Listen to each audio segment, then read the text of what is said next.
السلام عليكم، معكم دكتور يوسف احمد. يا رب تكونوا بخير. النهارده ان شاء الله هنتكلم عن شكوى بتشكي منها كثير من الامهات وخصوصا عند الاطفال حديث الولاده، الا وهي انسداد الانف المتكرر عند الرضع وحديث الولاده. يا ترى ايه الاسباب اللي بتعمل المشكله دي؟ ما تيجي نشوف.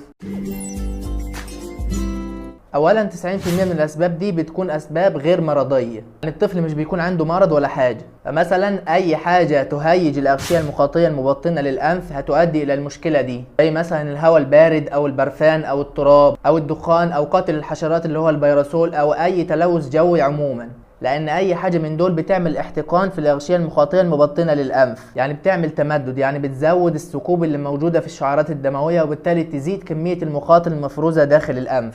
كمان الاطفال حديث الولاده هم بالطبيعه كده انفهم صغيره، بالتالي اي كميه مخاط ممكن تسد الانف وتحصل الخنفره. كمان الاطفال الرضع بتكون اللحميه عندهم كبيره نسبيا وبالتالي ممكن تحصل الخنفره، لكنها بتختفي بعد 6 شهور غالبا او بعد سنه. دي كانت الاسباب الغير مرضيه اللي ممكن تؤدي للخنفره والشخيره عند الاطفال. نيجي بقى للاسباب المرضيه، يعني ايه الامراض اللي تؤدي الى الخنفره عند الاطفال وحديث الولاده؟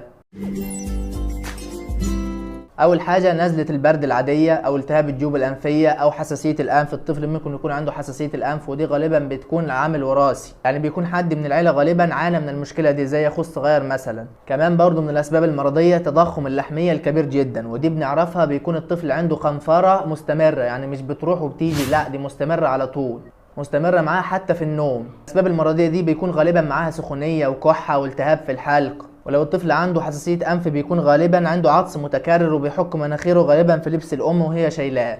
كمان الطفل ممكن يكون عنده نهجان شديد، يعني مش قادر ياخد نفسه من كتر الخنفرة اللي عنده. فلو الخنفرة أثرت على الرضاعة أو خلت الطفل مش قادر ينام لازم نزور الطبيب في أسرع وقت، لأن دي غالبا أسباب مرضية للخنفرة مش أسباب عادية.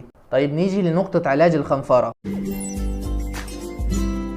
اول حاجه نبعد الطفل عن اي حاجه ممكن تهيج الاغشيه المبطنه للانف، زي مثلا البرفانات وزي الدخان وزي البيروسول اللي هو قاتل الناموس. كمان ممكن ندي نقط محلول الانف اللي هي الاوتريفين بيبي سلاين، ودي ميزتها انها امنه من اول يوم في الولاده، ويفضل استخدام النقط دي قبل النوم وقبل الرضاعه عشان الطفل يعرف يرضع كويس ويعرف ينام كويس. كمان ميزه النقط دي انها ممكن تستخدم لاكتر من مره في اليوم، يعني ممكن تستخدم حوالي 10 مرات عادي. تالت حاجه لو الطفل ما استجابش للنقط دي بنديه بخاخات ميه البحر، ودي بتكون غالية شوية بس هي فعالة جدا وطريقة استخدامها سهلة جدا. الطفل بينام على ظهره وبنبخ بختين في كل فتحة أنف، بعد كده بنشيل الطفل. وبرضه يفضل استخدام النقط دي قبل الرضاعة وقبل النوم عشان الطفل يعرف ينام ويعرف يرضع. كمان في الحالات الشديدة جدا ممكن نعمل جلسات استنشاق عن طريق الأنف لمحلول ملح أو حتى مية عادية بس تكون مغلية. كمان بعد 6 شهور ممكن نستخدم أوتريفين الأطفال، مش اللي هو أوتريفين بيبي صلاين، لا أوتريفين الأطفال. كمان ما تستخدمش لأكتر من 3 مرات في اليوم لأنها ممكن تعمل مشاكل شديدة جدا للأنف. وأساسا بعد 6 شهور غالبا موضوع الخنفرة ده بيقل جدا عند الأطفال.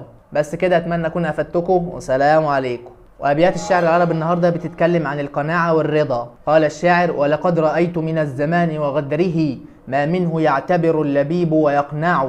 عش في زمانك قانعا مستغنيا كي لا يقض من الزمان المضجع. هذا الزمان كم يزل به الذي يأبى القليل وفي كثير يطمع.